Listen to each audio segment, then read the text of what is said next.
नमस्कार, रण क्षेत्र देख रहे हैं आप। आपके साथ मैं हूं लावनी विनीत। रण क्षेत्र में आज एक बार फिर से बात होगी उस धरती की जो कभी संस्कृति की धरती थी, जहां पर कभी मां माटी मानुस की वास्तविक तस्वीर नजर आती थी, लेकिन आज तुम्हां सिर्फ नजर आता है हिंसा का मंजर, आगजनी, हिंदुओं का कत्लेआम, हिंदुओं का पलायन, हिंदुओं की असुरक्षा, हिंदुओं की चीख पुकार। जी हां, ये वही राज्य है जहां की मुखिया हैं मोहतरमा ममता बनर्जी। ममता बनर्जी के राज्य में जहां की ये मुखिया हैं पश्चिम बंगाल में वक्फ विरोध के नाम पर जिस तरह से हिंदुओं को टारगेट किया, मुर्शिदाबाद में जिस तरीके से आग लगी, मुर्शिदाबाद से जिस तरीके से हिंदुओं को 500 से ज्यादा हिंदुओं को पलायन करना पड़ा, जिस तरीके से यहां पर कत्लेआम हुआ, पिता पुत्र की हत्या कर दी गई, इसके बाद से ही सवाल पूछा जाने लगा कि ममता बनर्जी के राज में हिंदू होना ही क्या गुनाह हो गया है।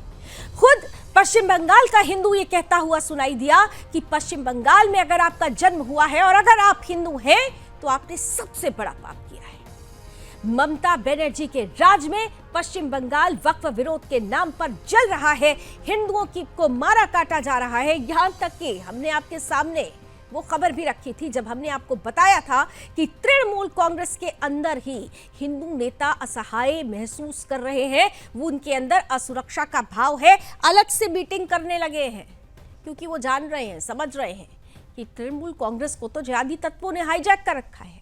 और अब तो देखिए हद तब हो जाती है जब खुद ममता बनर्जी के रिश्तेदार भी अपने आप को सुरक्षित महसूस नहीं कर पा रहे हैं और राज्य छोड़कर जाने पर मजबूर हो गए हैं। सवाल यह है कि ममता बनर्जी जो आज खास तौर से मौलानाओं से संवाद करने के लिए पहुंची थी, जो बड़ी बड़ी बातें कर रही थी, जो हिंदुस्तान को टूटने से बचाने के लिए इमामों से संवाद के दौरान, मौलानाओं से, मुसलमानों से संवाद के दौरान अपील कर रही थी, वो ये भूल गई कि हिंदुस्तान को तोड़ने में हाथ किसका है। जिस तरीके से पश्चिम बंगाल में हिंदुओं को मारा गया, जिस तरीके से पश्चिम बंगाल में हिंदुओं को अपना घर छोड़ना पड़ा, क्या ये ममता बनर्जी की जिम्मेदारी नहीं थी कि उन हिंदुओं के साथ जाकर संवेदना के 2 शब्द उनके लिए कहें?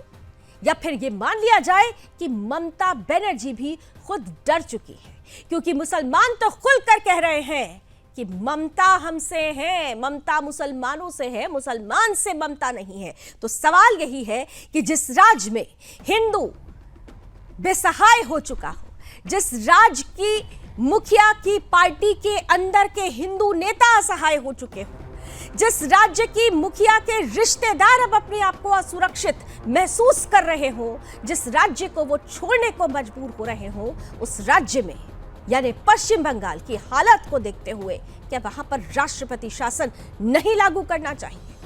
ममता बनर्जी आज जब इमामों से संवाद कर रही थी तो उन्होंने प्रधानमंत्री नरेंद्र मोदी, उत्तर प्रदेश के मुख्यमंत्री योगी आदित्यनाथ, उनके लिए भी कई बातें कही, गृह मंत्री अमित शाह को भी कटघरे में लिया, लेकिन खुद पर उठ रहे सवालों पर उन्होंने मौन धारण कर लिया। बीएसएफ पर सवाल उठाती रही, लेकिन ये नहीं बताया कि आखिर जब मुर्शिदाबाद में हिंदुओं को मारा जा रहा था, उनके घरों में आग लगाई जा रही थी, उनके पीने के पानी की टंकी में जहर मिलाया जा रहा था, उस वक्त बंगाल पुलिस क्या कर रही थी? इस बात का जवाब ममता बनर्जी के पास नहीं है कि जब ममता बनर्जी के खुद के नेता ये कह रहे हो कि हम असुरक्षित हैं, हमें सुरक्षा दीजिए, तो उस वक्त बंगाल पुलिस कहां है? ममता बनर्जी के खुद के रिश्तेदार पलायन करने को, बंगाल छोड़ने को मजबूर हो जा रहे हैं, तो इस वक्त ममता बनर्जी की पुलिस क्या कर रही है?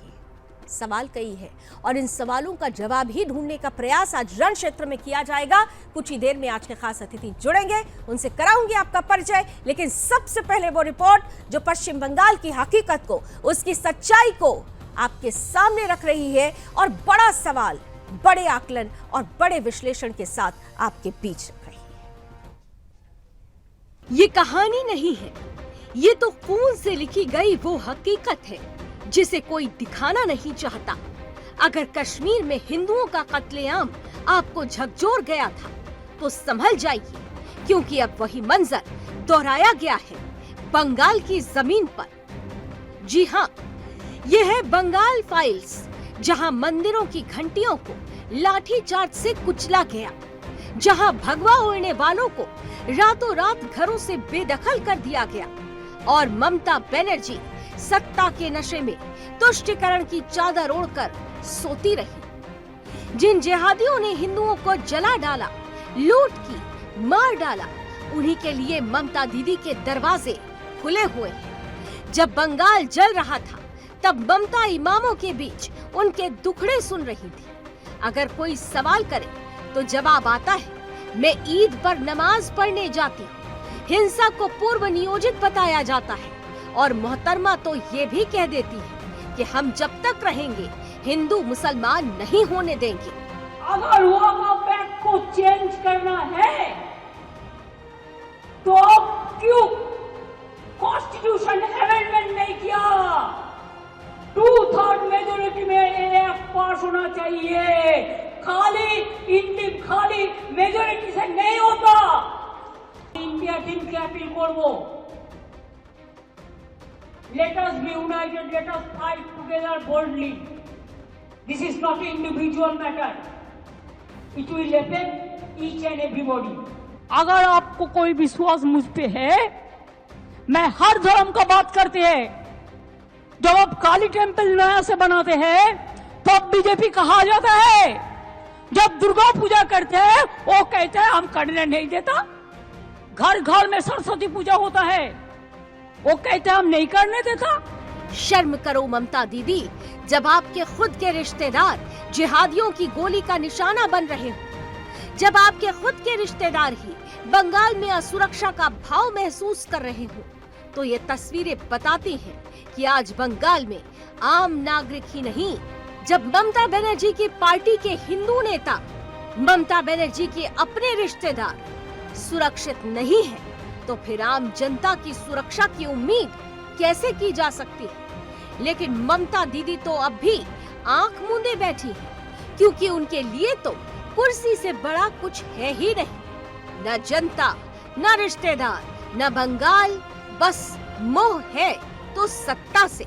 सत्ता का ये मोह ममता को मुमताज बेगम बना चुका है। जिन्होंने बंगाल को जलाया, जिनके हाथों में पत्थर और पेट्रोल बम थे, ममता दीदी की ममता उन्हीं के लिए क्यों? जब एक मुल्ला खुलेआम कहता है कि अगर मांगे नहीं मानी गई तो पूरे देश को रोक देंगे, तो सवाल उठता है कि आखिर इतनी हिम्मत आती कहां से है? আমি উত্তর দিনাজপুর অল ইন্ডিয়া ইমাম অ্যাসোসিয়েশনের জেলা প্রেসিডেন্ট হিসাবে আমি বলে দিচ্ছি দায়িত্ব নিয়ে, দেখবেন যদি আমাদের ফলে আইনটা না আসে, যদি ওয়াকফ বোর্ডের যে আইন ছিল সেইভাবে যদি না থাকে, যদি এটাকে আবার অন্যভাবে আইনটাকে করে, তাহলে কিন্তু আমরা ছেড়ে দেব না। রাস্তাঘাটে সব সময় অবরোধ হবে।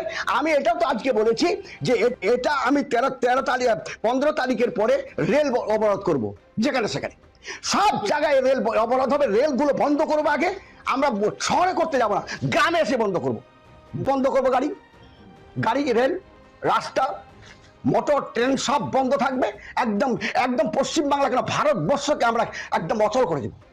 अब सवाल ये भी उठता है कि इन मुल्लों को इतनी हिम्मत कहां से आती है? ममता को ये दिखाई क्यों नहीं देता? आपको याद होगा वो वीडियो जहां एक जिहादी ने साफ कहा था कि मुसलमान से ममता है, ना कि ममता से मुसलमान।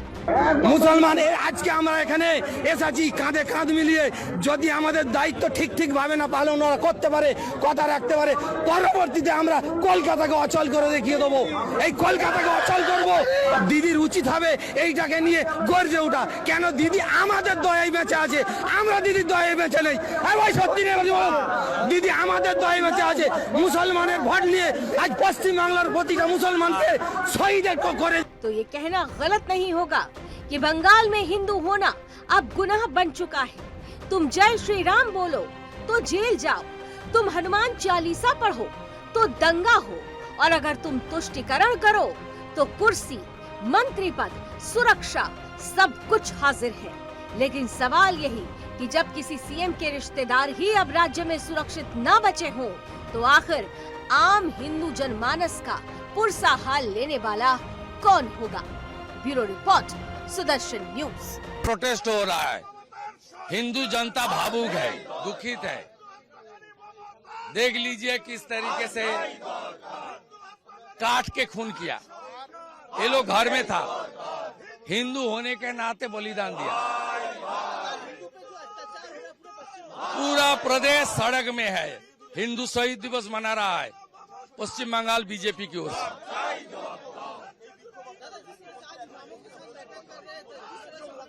वो एपीजमेंट करने के लिए, ये दांगा जो किया उनको फेलिसिएट करने के लिए। ये पूरा रेस्पॉन्सिबिलिटी एक खून के लिए ममता बनर्जी है। Mamata should step down, she should go to jail. Refugee होके मालदा के पालालपुर में, मुर्शिदाबाद में, शमशेरगंज में जहां पे दंगा हुआ था, वहां से लोग रिफ्यूजी बन के, आपको पता है कि मालदा में जाके आश्रय लिया था रिफ्यूजी कैंप में। वहां से 11 लोग, महिलाएं और पुरुष 11 लोग आज आए हैं अपनी दुख दर्द को कलकत्ता से लोगों को बोलने के लिए, पूरे पश्चिम बंगाल के लोगों को बोलने के लिए। Mamata is triggering this situation by giving them tacit support for killing the Hindus. Mamata has now become the chief minister of Muslims, not the chief minister of Bengal. So she should be removed right now. हमारी बहन ममता दीदी जी उससे कुछ नाराज हैं, उनकी आपत्ति है तो उनकी आपत्ति, और ऐसे कुछ लोगों की जिनकी भी आपत्ति है, आपत्ति तो होगी, यही तो लोकतंत्र की परिभाषा है। कोई कहेगा इसमें कुछ गलत है, कोई कहेगा सही, लेकिन ज्यादातर लोगों ने लोकसभा, राज्यसभा और देश के महामहिम राष्ट्रपति जी ने उसको बहुमत से पास किया है।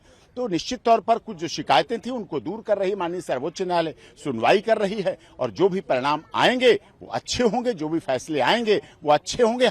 आप देख रहे होंगे बंगाल जल रहा है, वहां की मुख्यमंत्री चुप है, दंगाइयों को शांति दूत कहती है। अरे लातों के भूत बातों से कहां मानने वाले हैं, लेकिन सेकुलरिज्म के नाम पर इन लोगों ने दंगाइयों को दंगा करने की पूरी छूट दे रखी है। पूरा मुर्शिदाबाद पिछले 1 सप्ताह से चल रहा है, सरकार मौन है। बहनों और भाइयों, इस प्रकार की अराजकता पे लगाम लगनी चाहिए। तो सवाल बड़ा है कि सुलग रहे बंगाल को बचाने के बजाय ममता बनर्जी इमामों से संवाद कर रही थी। अपने आप को असहाय महसूस कर रहे हिंदुओं के बीच जाने का समय नहीं है ममता बनर्जी के पास, लेकिन ममता बनर्जी मौलानाओं से संवाद करने पहुंची थी। हिंदू मुसलमानों की बात कह रही थी कि भाई ये हिंदू मुसलमान मत करिए, ये तो बंगाल में ऐसा कुछ नहीं होता। लेकिन क्या पश्चिम बंगाल में जब हिंदू पलायन कर जाते हैं, जब यहाँ पर हिंदुओं को मारा जाता है, जब तृणमूल कांग्रेस के अंदर के ही हिंदू नेता सुरक्षित महसूस करने लगे, जब ममता बनर्जी के रिश्तेदार ही अब सुरक्षित महसूस करने लगे, तो क्या ये बातें, ये सीख, ये नसीहत जो ममता बनर्जी इमामों के मंच पर पहुंचकर दे रही थी, वो बेमानी नहीं लगता? सवाल बड़े हैं। सुलगते सवालों का ही जवाब देने के लिए रणक्षेत्र में आज जो अतिथि उपस्थित है, करते हैं स्वागत आज के पैनलिस्ट का। हमारे साथ भारतीय जनता पार्टी का पक्ष रखने के लिए मृत्युंजय शर्मा जी हैं, बहुत स्वागत। कांग्रेस से हमारे साथ जुड़ रहे हैं चंद्रमोहन शर्मा जी, बहुत बहुत स्वागत। साथ ही साथ तृणमूल कांग्रेस का पक्ष रखने के लिए सनवीर चटर्जी हमारे साथ जुड़ चुके हैं, बहुत स्वागत है आपका। जाने माने मुस्लिम स्कॉलर सहर नकवी जी हमारे साथ हैं, बहुत स्वागत। और साथ ही साथ जाने माने पॉलिटिकल एक्सपर्ट हैं और पेशे से अधिवक्ता तनुज दीक्षित साहब भी हमारे साथ हैं, आपका भी बहुत बहुत स्वागत। मैं सीधा सवाल सनवीर चटर्जी आपसे करना चाहती हूँ। आज ममता बनर्जी को सबने सुना, ममता बनर्जी किस तरह से संवाद वहां पर मौलानाओं के बीच में, इमामों के बीच में कर रही थी, बड़ी बड़ी शिक्षा की दी जा रही थी। बेहतर नहीं होता कि ममता बनर्जी उन हिंदुओं के पास जाकर मिलती जो असहाय महसूस कर रहे हैं, उन हिंदू नेताओं से मिल लेती जो आपकी पार्टी के अंदर के हिंदू नेता है जो असुरक्षा का भाव महसूस कर रहे हैं? ये इमामों के बीच में जाकर वोट बैंक की राजनीति कर रही थी क्या? हेलो, आवाज आ रही है? आ रही है चटर्जी साहब, बोलिए। देखिए, आज ममता दीदी ने कोलकाता में एक इमामों को सम्मेलन में भाषण दी नेताजी इंडोर स्टेडियम में। इसके पहले आप जो बोले हिंदू लोग खतरे में है, ममता दी परसों को काली घाट के जो मंदिर है पश्चिम बंगाल में बहुत ही जाने माने एक शक्तिपीठ है, वो काली घाट मंदिर में एक स्काई वॉक भी ओपन की। तो हिंदू मुस्लिम ये अलग से अब ना देखे तो यही बेहतर होगा। जब बात रही कि इमामों की इस सभा में ममता बनर्जी इमामों के जरिए मुस्लिम अवामों को ये संदेशा भेजना चाहिए कि हमारे जो वेस्ट बंगाल में भाईचारा है हिंदू और मुस्लिम के बीच, वो भाईचारा रखनी चाहिए, बजाय रखनी चाहिए। दूसरी बात है कि ये जो दंगा फसाद सब हो रहा है, ये बांग्लादेश से कुछ घुसपैठियों ने ये इसके लिए जिम्मेदार है, तो उन लोगों से थोड़ा सावधान रहना चाहिए। अपने अपने इलाका में अब खबर रखिए बाहर से कौन लोग आ रहा है, क्या बोल रहा है, ये सब के बारे में ही बातचीत हुआ। संजय चड्ढा जी, एक चीज बताइए मुझे, आपने कहा कि वहां पर समझाया उन्होंने कि भाई हिंदू मुसलमान मत करिए, सब भाई भाई हैं। एक बार भी उन्होंने बोला क्या कि मुसलमानों को हिंदुओं को नहीं मारना चाहिए? एक बार भी क्या उन्होंने बोला कि तमाम जो मुसलमान हैं यहाँ के, उनको उन हिंदुओं से जाकर मिलकर ये आश्वासन देना चाहिए, विश्वास दिलाना चाहिए? एक बार भी उन्होंने बोला कि ये जो मुसलमान खुलेआम बाहर निकल कर ये कह रहे हैं ना कि देश को रोक देंगे, बाहर उतर आएंगे, ये मुसलमानों को नहीं करना चाहिए, एक बार भी उन्होंने कहा क्या? 50 मिनट के भाषण में हमने तो कहीं नहीं सुना कि वो मुसलमानों को नसीहत देती हुई सीधे तौर पर सीधे ये नसीहत देती हुई नजर आई हो। देखिए, आप जैसे एक चैनल में बता रही हो, एक मुख्यमंत्री होने के नाते ऐसे वो वक्तव्य वो एक सम्मेलन में घोषित नहीं किया जा सकता है। अरे कैसे घोषित नहीं किया जा सकता? ना ना ना, मुख्यमंत्री क्या सिर्फ वो मुसलमानों की मुख्यमंत्री हैं? मुख्यमंत्री तो वो पश्चिम बंगाल में रहने वाले हर एक व्यक्ति की है, तो हिंदुओं की भी तो मुख्यमंत्री हुई ना, तो फिर क्यों नहीं कह सकती है? क्यों नहीं कह सकती है? डर क्यों है? एवं ये जो दंगा फसाद मुर्शिदाबाद एरिया में हुआ, हमारे वेस्ट बंगाल गवर्नमेंट का जो पुलिस है वो भी सख्ती से पेश आया, और सख्ती से पेश आया। कुछ घटना घटी है उधर, खराब घटना 2-3 गांवों में। जी, जो मैं पूछ रही हूँ पहले उसका जवाब दीजिए। आपने कहा कि मुख्यमंत्री एक की बात नहीं कर सकती। अरे मुसलमानों की बात कर सकती हैं, तो फिर हिंदुओं की बात क्यों नहीं कर सकती? मुख्यमंत्री तो हिंदू और मुसलमान दोनों के लिए है, तो क्यों नहीं बोला उन्होंने? हिंदू के बाद भी तो कर रही है ना। कहा क्या हिंदू के बाद क्या बोला उन्होंने? ऐसा क्या बोल दिया जिससे पश्चिम बंगाल में रहने वाले हिंदुओं को भरोसा हो जाए? क्या कहा? इमामों में इमाम लोगों को जो बोलना चाहिए एक मुख्यमंत्री होने के नाते, वो इमामों को सम्मेलन में वही किया। मुख्यमंत्री की जगह पर अटक गए हैं, क्योंकि आप भी जानते हैं कि तृणमूल कांग्रेस का डीएनए कहां जाकर जुड़ता है। मैं सीधे आ रही हूँ मृत्युंजय जी, आपके पास आ रही हूँ। आपने देखा मैंने 2 बातें पूछ ली सीधे सीधे। उन्होंने कहा कि मौका देखना चाहिए किनके बीच में ये संवाद हो रहा है। अरे जिनके बीच में संवाद हो रहा है, जिनको नसीहत दी जा रही है भाईचारे की, उन्होंने ही तो भाईचारे में हिंदुओं को चारा बना दिया, और मुख्यमंत्री हैं फिर भी वो बोल नहीं पा रही है खुलकर। मृत्युंजय शर्मा जी। जी लावनी जी, मुझे लगता है कि जो मुर्शिदाबाद की सड़कों पे पिछले 1 हफ्ते में हुआ है, मैं उसको अगर कंपेयर करूं तो मुझे वो याद दिलाता है वो डायरेक्ट एक्शन डे की जो 16 अगस्त 1946 की है, जिसमें जिन्ना के समर्थकों ने कलकत्ता की सड़कों पे उतर के रक्तपात किया था। जिन्ना तो चले गए, लेकिन अपने पीछे ये जो कथित सेकुलर नेता है ममता बनर्जी, अखिलेश यादव, कन्हैया कुमार, इस तरह के नेताओं को छोड़ गए। आज देख लीजिए, हमारा देश मुझे लगता है पूरे विश्व में अकेला देश होगा जहां के बहुसंख्यक समाज को अपने देश में पलायन करना पड़ रहा है। सोचिए कितनी बड़ी विडंबना है। और ममता बनर्जी का मैं भाषण देख रहा था लावनी जी, इनफैक्ट अभी जो बोल रहे थे, पहले तो योगी जी के अगेंस्ट बोलते हैं कि योगी जी सबको डरा के रखते हैं, वहां तो लोगों को एक रैली करने की भी छूट नहीं है। हमारे यहाँ फ्रीडम है लोगों को। ममता बनर्जी जो मुर्शिदाबाद से हिंदुओं का पलायन हो रही है, सब ममता का फ्रीडम कहती है।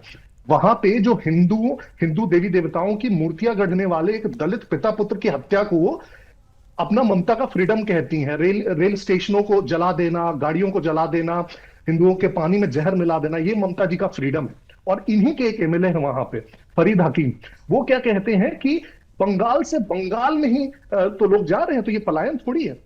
शर्म आती है। और ये जो उनके टीएमसी के प्रवक्ता बता रहे थे, जाके मौलवियों से मिले, क्यों नहीं, जहां पे शरणार्थी बन के हिंदू रुके हुए हैं, जहां भाजपा के प्रदेश अध्यक्ष और नेता जाके मिल रहे हैं, क्यों नहीं आप वहां जाके मिले? क्यों नहीं आपने वहां जाके उनको आश्वासन दिया कि हमारे लोग हैं, आपको कुछ नहीं होने देंगे, सुरक्षित आपको वापस ले जाएंगे? ये क्यों नहीं अभी तक हुआ है? दूसरा, मैं इनकी तो खैर अब इनसे तो कोई आशा ही नहीं है ममता जी से, लेकिन लावनी जी जो बाकी नेता भी हैं, बाकी जो राजनीतिक दल है, उनसे कम से कम हमें लगता था कि इसमें निष्पक्ष होके कम से कम इसका खंडन तो करेंगे, कहेंगे तो जो हो रहा है गलत हो रहा है।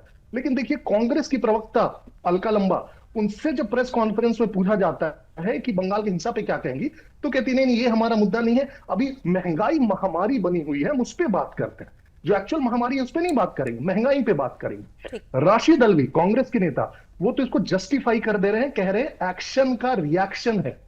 अखिलेश यादव, उनसे जब पूछा जाता है तो कहते हैं बंगाल से हमें क्या मतलब है, हम ममता जी के साथ हैं। सोचिए एक देश का नेता जो देश का नेता होने का दावा करता है, वो कहता है एक राज्य से हमें क्या मतलब है, वहां के नेता से बस हमें मतलब है। इनफैक्ट उससे आगे जाइए और ओवैसी साहब जो इतने धर्मनिरपेक्षता के सबसे बड़ी मूर्ति बनते हैं, वो कहते हैं कि मैं बंगाल का प्रवक्ता थोड़ी हूं, बंगाल के बारे में नहीं बोल सकता, लेकिन जब फिलिस्तीन में, गाजा में, हमास पे कब कुछ होता है उसके तो उनकी टूटी बोलने लगते हैं। यही सबसे बड़ी विडंबना है, यही सबसे बड़ी विडंबना है। चंद्रमोहन शर्मा जी, आपको आवाज आ रही है? चंद्रमोहन जी आ रही जी, सवाल यही है कि बंगाल के हिंदुओं के लिए क्यों नहीं खड़ी होती party? Each action has equal and opposite reaction, बड़ा ज्ञान दिया जा रहा था राशिद अल्वी साहब को, कल ही उन्होंने ये बयान दिया था। और कोई भी पार्टी तो देश के सभी लोगों के लिए होती है ना, या सिर्फ एक ही वर्ग के लिए होगी, कुछ खास लोगों के लिए, कुछ खास चेहरों के लिए होगी? चंद्रमोहन शर्मा जी। देखिए, मैंने जैसे अभी हमारे भाजपा के मित्र बोले तो बिना इंटरप्ट आपने उनको बोलने दिया, शायद आपकी नजर में उनके कोई पॉइंट इंटरप्ट करने वाले नहीं थे। मैं आशा करता हूं कि आप मुझे भी इंटरप्ट नहीं करेंगे, और अगर कोई ऐसी बात होगी तो आप बाद में मुझसे पूछेंगे। देखिए, बिल्कुल ठीक, जैसे मेरे भाजपा के मित्र बोल रहे हैं, रुपए का एक पहलू और उसके दो सिक्के होते हैं, और दो पहलू के अंदर, दो सिक्के के अंदर एक शेर होता है, एक जगह के ऊपर रुपया लिखा होता है। हर किसी के देखने का नजरिया है, और भारतीय जनता पार्टी का नजरिया अपने देश के विपक्ष को तो बिल्कुल एंटी नेशनलिस्ट दिखाने का है, और देश के 145 करोड़ जनमानस के अंदर जो जन समूह रहता है उसमें एक जन समूह को टारगेट बना के 80-20 की राजनीति करने का है। ये उनके अभी पूरे जितने भी मिनट उन्होंने बोला उस वक्तव्य के अंदर उन्होंने साबित करा। ये नहीं बोला कि उनकी लाचारी इसमें दिखी कि 2014 से लेकर 2025 तक जो सशक्त प्रधानमंत्री, सशक्त सरकार, सशक्त नेतृत्व, एक डबल इंजन की सरकार, 4 इंजन की सरकार, सशक्त गृह मंत्री के होते हुए हर इलेक्शन के अंदर देश के हिंदू देश में रहते हुए पलायन करते हैं, और देश का मीडिया और देश के प्रधानमंत्री, देश के गृह मंत्री, देश के नेता, प्रवक्ता उस हिंदू की राजनीति करके सत्ता हासिल कर देते हैं, लेकिन पलायन नहीं रुकता। और पलायन नहीं रुकता, उसके लिए कोसते किसे हैं? विपक्ष को। अरे विपक्ष तो आप कहते हैं ही नहीं, जो 26 सीटों पे था वो 40 पे है कांग्रेस, आप कहते हैं कमजोर है। राहुल जी मेहनत करते हैं, काम पे आगे बढ़ना चाहते हैं, आप कहते हैं राहुल जी बिल्कुल चलने लायक नहीं है। अखिलेश जी कोई बात करे आपको पसंद नहीं है, और जिस टर्म्स पे देश की जनता आपको जिताती है, मैं कोई यहाँ पर ममता बनर्जी का फेवर नहीं कर रहा हूं, क्योंकि अगर एक मुख्यमंत्री अपने स्टेट के अंदर अपने रहते हुए और अपने देश स्टेट के अंदर अपने सभी धर्म के लोगों की हिफाजत ना कर सके तो उस मुख्यमंत्री की नाकामी साबित होती है, ये क्लियर है। लेकिन उसके ऊपर अगर सेंटर के पास बैठे हुए लोग उसी की राजनीति करने के लिए ठीक इलेक्शन के मुआयने के ऊपर आकर इस विषय को उठाएं, और फिर हर स्टेट के ऊपर जो हिंदू मुस्लिम होता है और उस जगह प्लान होता है और उस पर बात करना बंद कर दें, तो ये प्रेशर उन पे भी खड़ा होता है, विपक्ष पे खड़ा नहीं होता। जी, मैंने पूरा 2 मिनट आपको दिया और बड़ी धीरता के साथ आपको सबने सुना, लेकिन अब मैं आपसे 2 सवाल पूछूंगी। आपने कहा कि ठीक है मुख्यमंत्री की ये नाकामी होती है तो खुलकर बोले कांग्रेस के मुख्यमंत्री को इस्तीफा दे देना चाहिए, ममता बनर्जी को इस्तीफा दे देना चाहिए, कांग्रेस को एक खुलकर बोलना चाहिए। दूसरी बात आपने कहा, नहीं मेरे दोनों प्रश्न सुन लीजिए, मेरे दोनों प्रश्न सुन लीजिए। आपने कहा कि यहाँ पर बीजेपी की नाकामी है, यहाँ पर आपने तमाम तरीके की जो बातें कही, लेकिन एक बार भी आपने ये नहीं कहा कि ममता बनर्जी को आज अगर इमामों के साथ संवाद करने का समय था तो निश्चित रूप से उन्हें हिंदुओं से भी मिलने के लिए जाना चाहिए था। और जो राशिद अल्वी साहब कह रहे थे कि एक्शन का रिएक्शन होता है, ये रिएक्शन होता है कि हिंदुओं को पलायन करना पड़े, ये रिएक्शन होता है कि वहां पर पिता पुत्र को मार दिया जाए, ये रिएक्शन होता है कि वहां पर औरतें ये कह रही हैं कि पीने के पानी की टंकी में जहर मिला दिया अपने बच्चे को, 2 दिन के बच्चे को किस तरह से लेकर एक मां भागती है, तस्वीरें जरूर देखी होगी चंद्रमोहन जी आपने। आप बोलिए खुलकर कि ममता बनर्जी इस्तीफा दो, नहीं संभल रहा है राज्य आपसे। देखिए, बिल्कुल मैं आपकी बात का समर्थन करता हूं। मैं बिल्कुल कहता हूं कि आज देश के अंदर 2 बंदों को, 2 नेताओं को इस्तीफा देना चाहिए। पहले नेता गृह मंत्री अमित शाह जी, जिनके रहते हुए कई 1.5 साल नहीं, बीच में नहीं बोल रही हूँ मैं, आपको बीच में नहीं बोल रही हूँ, लेकिन आपकी बॉडी लैंग्वेज और आपको देखिए भूमिका बनानी पड़ी। मैंने सीधा सवाल पूछा, सीधा उत्तर चाहिए, आप भूमिका बनाने लग गए। मैं सीधा आपसे पूछती हूँ, ममता बनर्जी को क्या इस्तीफा देना चाहिए मुख्यमंत्री पद से, हाँ या ना? सीधा दे रहा हूँ, चंद सेकंड तो रुकिए। नहीं, मुझे भूमिका नहीं सुननी, मुझे हाँ या ना सुनना है। सबसे पहले गृह मंत्री को इस्तीफा देना चाहिए। ममता बनर्जी को इस्तीफा देना चाहिए या नहीं? मेरी देश की पुत्रियां नग्न अवस्था में घुमाएगी और फिर बंगाल के मुख्यमंत्री चले गए आप पश्चिम बंगाल से मणिपुर, क्योंकि मैंने आपकी दुखती नस पर आप पे उंगली रख दी। अभी आप मुझे ज्ञान दे रहे थे कि आपने रोका नहीं बीजेपी को। अभी मैं बीजेपी से बहुत तीखा सवाल करने वाली हूँ मृत्युंजय जी से, लेकिन मैंने आपसे पूछा कि आप खुलकर बोलिए कि ममता बनर्जी को इस्तीफा दे देना चाहिए। आपने पूरी भूमिका बना दी और आप मणिपुर पर चले गए। आपकी बातों में भारतीय जनता पार्टी का बचाव और एक मुख्यमंत्री के अगेंस्ट बातें आ रही हैं आपकी। चंद्रमोहन शर्मा जी, ये आप अपने चश्मे से देख रहे हैं, ये आप अपने चश्मे से देख रहे हैं। मैं उन हिंदुओं की आवाज हूँ जिनकी आवाज आप तक नहीं पहुंचती है। मैं उन हिंदू बेटियों की आवाज हूँ जिनकी तरफ आपने आंख बंद कर रखी है। मैं उन हिंदुओं की आवाज हूँ जिनको वहां पर अपना घर बार, अपना आशियाना छोड़कर जाना पड़ रहा है। आपको ये नहीं दिखाई देगा क्योंकि आपको तो हिंदुओं से मतलब ही नहीं है। आपको हिंदुओं से मतलब ही नहीं है चंद्रमोहन जी, और मुझे बहुत अफसोस होता है, मुझे बहुत अफसोस होता है जब आप जैसे प्रवक्ता आकर ये कहने लगते हैं कि बीजेपी की भाषा बोलते हैं एंकर्स।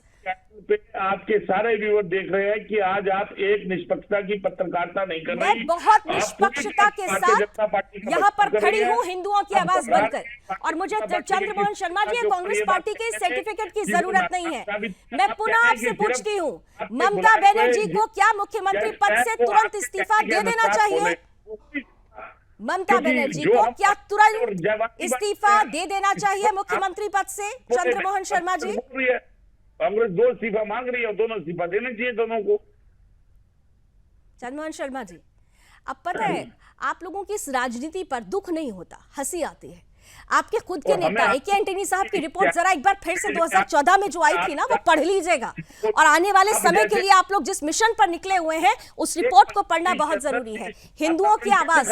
चंद्रमोहन शर्मा जी तो नहीं बने, तनुज दीक्षित जी, मैंने बड़ा सीधा सवाल पूछा था। अब मुझे तो आदत हो गई है, बीजेपी की प्रवक्ता बन गई हैं आप, वन साइडेड बातें करती है। भाई मैं तो हिंदुओं की बात करूंगी, मैं हर उस राष्ट्रवादी की और हर उस हिंदू की बात करूंगी जो इस वक्त चीख चीख कर कह रहा है कि मुझे बचाओ।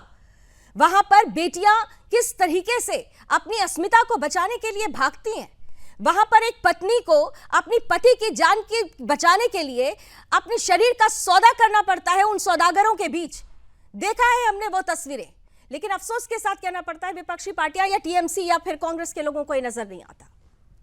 लावनी जी, निश्चित रूप से बेहद संवेदनशील मामला, जिस तरीके से विगत 5 दिनों में राज्य पुलिस बल के साथ केंद्रीय बलों ने वहां के मामले को पूरा काबू में करने की कोशिश की गई है।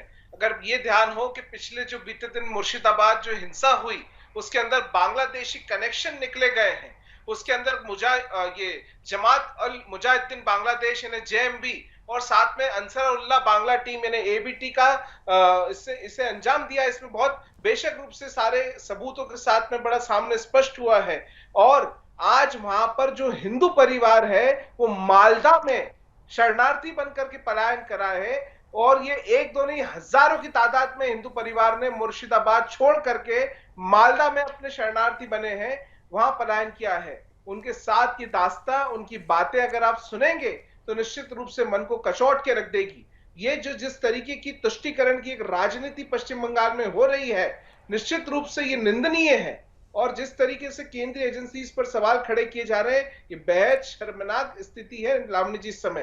बिल्कुल, बंगाल संभल नहीं रहा है, लेकिन नसीहत बड़ी बड़ी दी जा रही है। सहर नकवी जी, मैं आपके पास आती हूँ, लेकिन उससे पहले बहुत छोटा सा ब्रेक में मुझे बहुत जरूरी है लेना, एक बहुत छोटा सा ब्रेक, उसके बाद सहर नकवी के पास चलेंगे। और मुद्दा बड़ा है, जिस राज्य में पार्टी के ही, तृणमूल कांग्रेस के ही हिंदू नेता सुरक्षित नहीं, खुद ममता बनर्जी मुखिया हैं, उनके रिश्तेदार भी असहाय महसूस कर रहे हैं, बंगाल छोड़ने को मजबूर हो रहे हैं, तो आप हिंदुओं की क्या हाल होंगे। बात पश्चिम बंगाल की हो रही है, जहां हिंदुओं के लिए नर्क जैसी नारकीय स्थिति बन चुकी है। जल्दी से वापस लौटते अपने पैनलिस्ट के पास, और सहर नकवी जी हमारा इंतजार करेंगी। सहर, सीधा सीधा सवाल है, वोट बैंक की राजनीति के लिए सब कुछ कुर्बान कर देंगे, सिर्फ वोट बचना चाहिए, हिंदू बचे या ना बचे। बात ये नहीं है कि वोट बैंक की राजनीति हो रही, यहाँ हिंदुओं को भगाया जा रहा है। किसी भी कम्युनिटी के लोग हैं, हमारे देश के नागरिक हैं, हमारे लिए बहुत जरूरी हैं। और मुझे बहुत दुख है, अफसोस है कि वहां पर इतनी बुरी तरह हिंसा हो रही है, लेकिन कोई उनकी मदद को आगे नहीं जा रहा। पूरा देश तमाशा देख रहा है, पूरी पॉलिटिकल पार्टी तमाशा देख रही है। अपने स्टेट में राजनीति करने के लिए कहीं पे छोटी मोटी भी हिंसा आती, एक भी हिंसा आती है तो चीफ मिनिस्टर हमारे अखिलेश यादव जी पहुंचने लगते हैं, कांग्रेस के बड़े बड़े लीडर पहुंचने लगते हैं, डेलीगेशन पहुंचने लगता है, तमाम पार्टियों का, राजनीतिक पार्टियां अपनी अपनी राजनीतिक रोटियां सेकने लगती हैं। लेकिन पश्चिम बंगाल में किसी की भी हिम्मत नहीं हो रही है कि जाकर उन लोगों का हाल चाल पूछ लें। कम से कम ये तो पूछ लें, उनके साथ ऐसा व्यवहार ना करें कि जैसे किसी जानवर के साथ व्यवहार किया जा रहा है। हमारे देश के नागरिक हैं, देख रहा है, पूरा देश ऐसा तमाशा देख रहा है कि छोटे छोटे बच्चे दूध के एक छोटे से ग्लास में दूध पी रहे हैं। इतने सारे 400-500 लोग बेघर पड़े हुए हैं, उनके लिए मुझे बहुत दुख है। लेकिन बस क्या किया जाए कि राजनीति इतनी खराब हो चुकी है अपने देश की, राजनीति का लेवल इतना गिर चुका है कि कोई किसी के बीच में बोलना नहीं चाहता है, कोई उनकी मदद को नहीं जा रहा है। मैं तो कहती हूँ कि आज डेलीगेशन सब कहाँ चले गए हैं? जितने डेलीगेशन जाते थे, यहाँ उत्तर प्रदेश में हमारे आ रहे थे, वो सब डेलीगेशन कहाँ चले गए हैं? कांग्रेस के लीडर्स कहाँ चले गए जो बड़ी बड़ी बातें करते थे? सर, लेकिन क्या खाली हम पॉलिटिकल पार्टीज तो ये सवाल पूछ रहे हैं, पॉलिटिकल पार्टीज से तो ये सवाल पूछा जा रहा है। लेकिन ये जो कई जो इस्लामिक संगठन है जो वक्फ का विरोध कर रहे हैं, जो कह रहे हैं कि भाई हम लागू नहीं होने देंगे, अरे विरोध करिए ना, लेकिन वो क्यों नहीं पहुंच रहे हैं? विरोध के नाम पर हिंदुओं का कत्लेआम वो अपनी किसी भी प्रेस कॉन्फ्रेंस में, किसी भी तकरीर में ये कहते हुए सुनाई नहीं दिए कि हिंदुओं को मारना ये कहीं से भी जायज नहीं है। वो तो ये कहते हैं कि भाई हम तो रेल रोक देंगे, हम तो पूरा देश रोक देंगे। किसी को नाजायज परेशान मत ना किया जाए। मैं तो यही कहती हूँ कि बहुत दुखद है ये घटना, और नाजायज परेशान किया जा रहा है, मासूम लोगों को परेशान किया जा रहा है, निर्दोष लोगों को परेशान किया जा रहा है। जो लोग बंगाल में परेशान हो रहे हैं, सियासत का शिकार बन रहे हैं, उनका कोई कसूर नहीं है, वो तो बेवजह में बेचारे मार खा रहे हैं। और उनकी मदद को अगर कोई आगे नहीं जा रहा तो कसूरवार वो भी है जो आगे नहीं जा रहा है। और रही बात वक्फ बिल की, तो वो एक लॉ है और उसके लिए आगे रास्ते बने हुए, कानून का सहारा लें, प्रोटेस्ट करने की क्या जरूरत है? इतनी सारी जनहित याचिकाएं हमारे माननीय सुप्रीम कोर्ट में पेंडिंग है, सुनवाई चल रही है, उसकी हियरिंग का इंतजार तो करें कम से कम। कोई ना कोई जजमेंट, जो भी सर्वसम्मानित से जजमेंट आता है या कोर्ट का जजमेंट होता है, वो तो हमारे सराखों पर है। बिल्कुल आप ठीक कह रही हैं, लेकिन मेरा प्रश्न सीधा आपसे ये है कि एक तो आप मुस्लिम समाज से आती हैं और दूसरा आप महिला हैं। आपने अभी कहा कि उस दर्द को आपने भी देखा है। मुस्लिम समाज से जो आवाज आज शहर नकवी उठा रही है, वो समेकित आवाज क्यों नहीं उठ रही है? क्यों नहीं कोई मुसलमान सामने आकर, मौलाना, मुल्ला ये सामने आकर कह रहे हैं कि विरोध करो भाई, लेकिन हत्या मत करो और हिंदुओं को बख्श दो? क्यों नहीं कहा गया? देखिए, कोई भी देश का नागरिक हो, क्यों किसी मासूम या क्यों किसी निर्दोष पे जुल्म करो? मैं तो ये कह रही हूँ, किसी पे जुल्म मत करो। ऐसा जुल्म मैंने देखा नहीं है जिस तरह से पश्चिम बंगाल में हो रहा है। लोगों को घर जला दिए गए हैं, बच्चों को निकाल दिया गया है, महिलाएं कितनी बुरी तरह परेशान, 2-3 दिन का बच्चा लेके एक लेडी परेशान हो रही है, रो रही है, उनकी कोई चीखें सुनने वाला नहीं है। क्या इंसानियत मर गई है? बंगाल में कोई बचा ही नहीं है इंसान।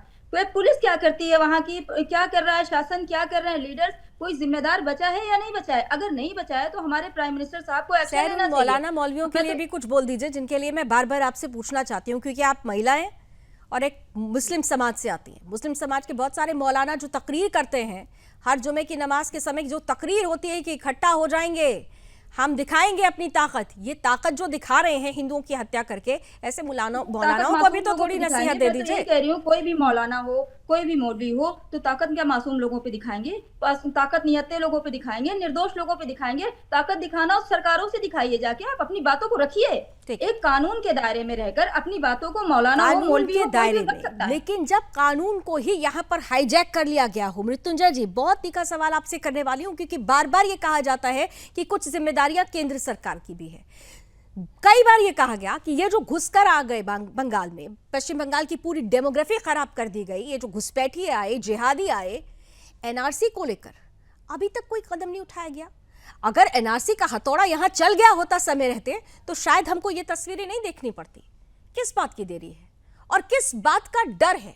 देरी और डर दोनों ही से जुड़ा मेरा सवाल है। लावनी जी, बहुत अच्छा सवाल है आपका, मैं अप्रिशिएट करता हूं। मैं कांग्रेस के प्रवक्ता की तरफ भागूंगा नहीं इस सवाल से। सबसे पहले, जब एनआरसी कौन लेके आया? भाजपा लेके आई। आपको ध्यान होगा एनआरसी लाने के बाद हुआ क्या? एनआरसी क्या था? एक सिंपल सा नेशनल रजिस्टर ऑफ सिटीजन्स, क्योंकि हमारे यहाँ कोई एक डॉक्यूमेंट नहीं है जिससे ये प्रूव हो कि देश का सिटीजन कौन है। इसको भाजपा की सरकार लेके आई, और जो अभी वक्फ के बाद हो रहा है इससे भी और भयंकर प्रोटेस्ट हुए, आपको ध्यान होगा।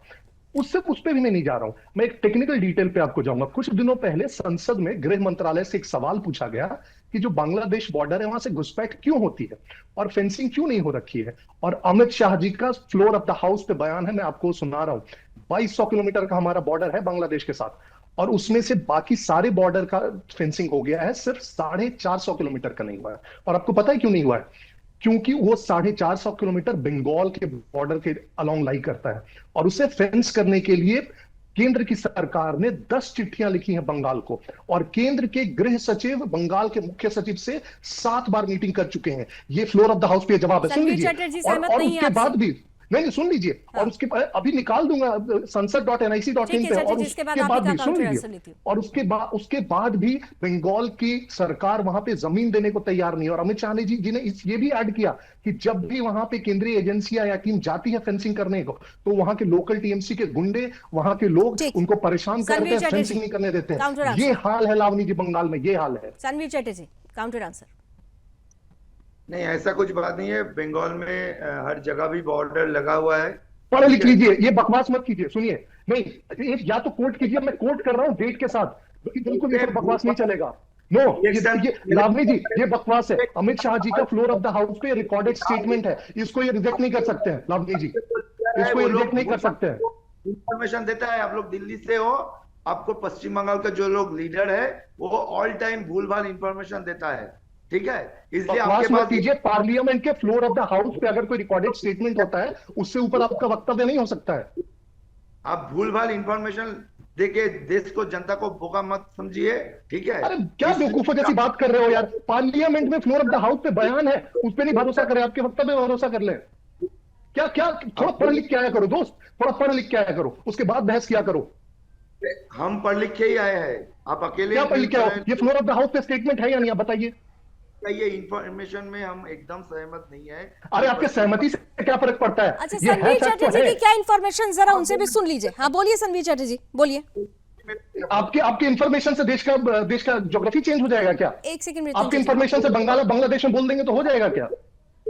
जब लोग इधर आके पहुंचा दंगा फसाद करने के लिए, बीएसएफ क्या कर रहा था? तो बंगाल पुलिस क्या कर रही थी? आप लोग बीएसएफ पर तो सवाल कर रहे हैं, बंगाल पुलिस क्या कर रही थी? बंगाल पुलिस जब बंगाल जलने लगा, जब वहां पर हिंदुओं ने कहा कि हमने पुलिस को कॉल किया, हमको पुलिस ने कहा कि हम अभी आ रहे हैं, और वो आते आते नहीं आती है। बंगाल पुलिस पर लोग सवाल उठा रहे हैं हिंदू वहां के। इंटर कंट्री में पुलिस काम कर सकती है। हेलो, अरे मुर्शिदाबाद के अंदर की बात करिए ना चटर्जी, क्यों भाग रहे हैं आप? दक्षिण 24 परगना में जो हुआ अंदर, जिस तरीके से पुलिस की गाड़ियों को ही आग के हवाले कर दिया गया, बंगाल पुलिस की शक्ति खत्म हो गई क्या? कभी घटना जब घटती है, कुछ खराब घटना घटती है, तो ये पुलिस के गाड़ी भी जलाया जाता है, पुलिस को भी ईंट खाना पड़ता है, ठीक है? बिल्कुल खाना पड़ता है, बिल्कुल, बहुत अच्छा करते हैं आप भी जाके मारिए ना 2-4 पत्थर। गोली नहीं चला देती, ठीक है? अच्छा, गोली नहीं चला सकती, ठीक, मतलब दंगा होता रहे, आग लगती रहे, पब्लिक प्रॉपर्टी को नुकसान पहुंचाया जाता रहे, हत्याएं होती रहे, हिंदुओं को मारा जाता रहे, डंडों से चाकुओं से गोदकर पिता पुत्र की हत्या कर दी जाती रहे, लेकिन गोली नहीं चलाएंगे, क्योंकि वहां तो भाई गोली चलेगी तो जब फिर तो मानवाधिकार वाले भी खड़े हो जाएंगे। लेकिन यहां पर जब हिंदुओं पर अत्याचार हो रहा है तो कोई नहीं आ रहा है। बड़ा अच्छा तर्क आपने दिया है। मैं सीधे चंद्रमोहन जी आपके पास आ रही हूं। 2 बातें बड़ी सीधी सी हैं। जब हम इस देश में बात करते हैं कि संप्रभुता की, जब हम इस देश में भाईचारे की बात करते हैं, तो हमको एक सिंगल चश्मे से देखने की जरूरत नहीं है। पश्चिम बंगाल में जो हालात है, खुलकर विपक्षी पार्टियों को भी ये कहना होगा कि पश्चिम बंगाल में लोकतंत्र नहीं सुरक्षित है। अब तो लोकतंत्र में पश्चिम बंगाल को सुरक्षित बचाना, ये बड़ी चुनौती हो गई है। बच भी पाएगा या बंगाल या नहीं, ये बड़ी चुनौती हो गई है। बिल्कुल, ये चुनौती पश्चिम बंगाल में नहीं, ये चुनौती आज हिंदुस्तान के अंदर कई स्टेट्स के अंदर है, जहां स्टेट्स के अंदर अगर कहीं पर कोई अल्पसंख्यक है और कहीं कोई अल्पसंख्यक है, तो ये अल्पसंख्यक से बहुसंख्यक का जो समन्वय बिगाड़ा है राजनीति के कुछ धुरंधरों ने, और उससे राजनीति की सत्ता हासिल करी है। कितने राज्यों में हिंदू अल्पसंख्यक है? मैंने आपके प्रश्न का जवाब दिया, कितने में है कितने में नहीं, ये डाटा आपने कहा ना अल्पसंख्यक है, वहां पर मुश्किल हो रहा है, बचाना मुश्किल है, तो हिंदू कितने राज्यों में अल्पसंख्यक है, जरा ये भी बता दीजिए, क्योंकि आप लोगों की अल्पसंख्यक की परिभाषा में तो खाली ये अलवर, अनस, असीम यही होंगे, लेकिन कम से कम ये भी जानकारी बढ़ा लेना कि अजय और अमन भी अल्पसंख्यक हो रहे हैं और कितने राज्यों में हो रहे हैं। और मैं कांग्रेस का प्रोफेसर, कांग्रेस की बात करता हूं तो मैं हिंदू नहीं हूं। ये देश को किसने दिया है? ये देश को आज की सरकार और नरेंद्र मोदी जी के नेतृत्व वाली भारतीय जनता पार्टी ने दिया है कि 145 करोड़ का जनमानस अगर भारतीय जनता पार्टी पर विचार नहीं रखता है, विडंबना है। चंद्रमोहन शर्मा व्यक्तिगत रूप से एक हिंदू के साथ खड़े हो सकते हैं, लेकिन जिस पार्टी से वो आते हैं वहां पर हिंदुओं के लिए खुलकर बोलना फिर चंद्रमोहन शर्मा जी के लिए ही मुश्किल हो जाएगा। मैंने बड़ा सीधा सवाल किया था, कितने राज्य हिंदुओं के लिए अल्पसंख्यक हो गए? हिंदू होना भारतीय जनता पार्टी है, कांग्रेस पार्टी हिंदुओं की नहीं है। मैं आपके प्रश्न का जवाब था आपने, मैं तो कह रहा हूँ कि मैं हिंदू हूँ, छाती ठोक के कह रहा हूँ कि मैं हिंदू हूँ। अरे छाती ठोक कर हिंदू कह रहे हैं तो हिंदुओं के लिए खुलकर बोलिए ना। अल्पसंख्यक आपने कहा ना, तो अल्पसंख्यक से मतलब वो होता है जहां पर आबादी कम हो जाए, जहां पर आबादी कम हो जाए। तो आपको पता होना चाहिए कि कितने राज्यों में हिंदुओं की आबादी कम हो गई है। मृत्युंजय जी और चंद्रमोहन जी को जरा आमने सामने लेकर आइए। जिम्मेवार कौन है? भारतीय जनता पार्टी जिम्मेवार है। अच्छा, भारतीय जनता पार्टी जिम्मेदार, क्या बात कर रहे हैं चंद्रमोहन जी, आज क्या हो गया है आपको? मृत्युंजय जी, बड़ा सीधा सा सवाल। लावनी जी एक कोई व्यक्ति अगर खुद को हिंदू कहता है, लेकिन जहां पे हिंदुओं की मौत हो रही है उस पर अगर 2 आंसू भी नहीं बहा पाता है, तो मुझे तो शर्म आएगी अगर मैं उस प्रकार का हिंदू होऊंगा और मैं अपने बहुसंख्यक समाज, अपने भाइयों के लिए 2 आंसू भी नहीं बहा पाऊं। पहला। दूसरा, आप कहते हैं बार बार कि केंद्र सरकार को कुछ करना चाहिए। केंद्र सरकार अगर कल को बंगाल में 356 के अंतर्गत राष्ट्रपति शासन लगा देती है, तो चंद्रमोहन जी आप इस डिबेट पे एक बार बोल दीजिए कि कांग्रेस उसका समर्थन करेगी। एक बार बोल दीजिए कि कांग्रेस उसका समर्थन करेगी। के साथ गलत हो रहा है और वो अपने प्राण दे रहे हैं, तो फिर मैं बोल रहा हूं केंद्र सरकार ने पहले कदम के तौर जो हिंदूवादी होते हैं कहलाते हैं अपने आप को सत्ता हासिल करने के लिए कि सत्ता मिल जाए। चंद्रमोहन जी, मैंने आपको बीच में इंटरप्ट नहीं किया, तो आप इंटरप्ट मत कीजिए, इतनी तो कम से कम सैंक्टिटी रखिए। पहला, इंटरप्ट कैसे नहीं कर? अरे आपकी सरकार है, आपके रहते मेरे देश का हिंदू क्यों प्लान करता है? मेरे देश के हिंदू मैं वही कह रहा हूँ। ठीक है, वो उसी पर तो पूछ रहे हैं आपसे कि तो ठीक है, सरकार चंद्रमोहन जी थोड़ा शांत भी हो जाइए। अपने कार्यालय में जाके अगर इस चीज पे चिल्लाएंगे तो थोड़ा बहुत कुछ फर्क भी पड़ेगा। मैं एक बस सवाल आपसे पूछ रहा हूँ लावनी जी, आपके माध्यम से एक सवाल पूछ रहा हूँ और आप जरूर पूछिए ये बात कि केंद्र सरकार एक्शन लेने को आज तैयार है। उन्होंने कि सेंट्रल एजेंसी भेज दी है। अगले कदम के तौर पर अगर वो 356 का प्रयोग कर बंगाल में राष्ट्रपति शासन लगाते हैं, तो क्या ये कांग्रेस हाय तौबा नहीं मचाएगी? आप ये सवाल पूछ लीजिए और अगर ये बोल देगा तो मैं मान जाऊं। राष्ट्रपति शासन के लिए अगर सरकार आगे बढ़ती है तो कांग्रेस साथ देगी?